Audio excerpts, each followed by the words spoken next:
Welcome to the Minute of Strength, Corrective Strategies, Anatomy of a Turkish Get-Up, Part 2. Now in Part 1, last week what you saw was the strategy to get up onto the elbow. Hopefully you practiced it and you nailed it by now. And you should be getting very good at your clean and press, get-up, sit-up routine. Right, so the second step here.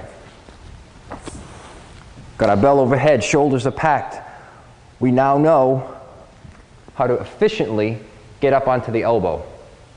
If you can get up on the elbow, getting up on your hand should be a no-brainer, all right? If you need practice with that, just start from scratch from the first strategy.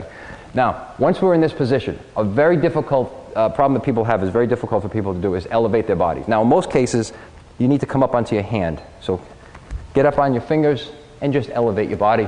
The next step will be to pull the knee into the chest, and we're rolling under this shoulder.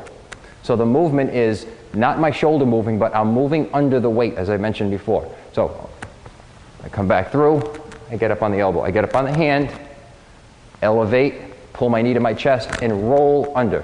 Now that looks a lot more difficult than it is if you've never done it. So let's break it down. We've got to the elbow, we got to the hand. We're moving under the left shoulder.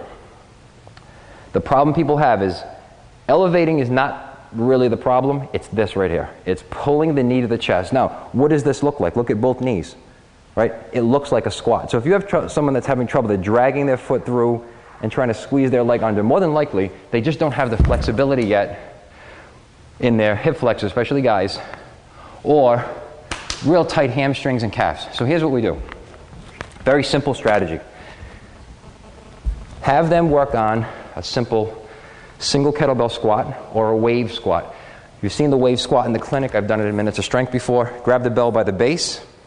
So we kill two birds with one stone. We increase flexibility in the hamstring, or at least get rid of a tight hamstring. Okay? I'm just doing stiff-legged deadlift, slight bend in the knee.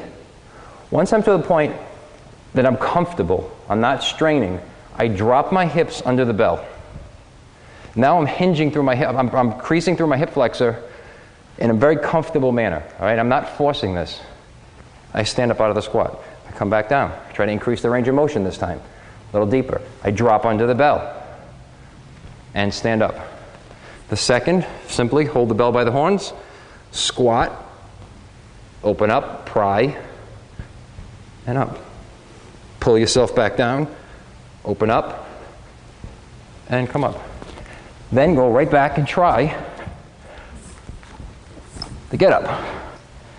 So you get up on your elbow, get up on the hand, elevate, now pull the knee to the chest. This should make a lot more sense for most people, and roll under. All right? And bring it back through. Now, many of you that have been to seminars or a certification course or workshops with Perform Better, you've seen how I break the get up down and do each step 3 times. This would be the place to do it. This is the exact sticking point that people have. Sometimes, just by practicing that segment of the movement will get you to understand it and overcome some of the problems you have with it. So between the wave squat, single kettlebell squat, and just practicing the movement itself, you should nail it. Give that a shot.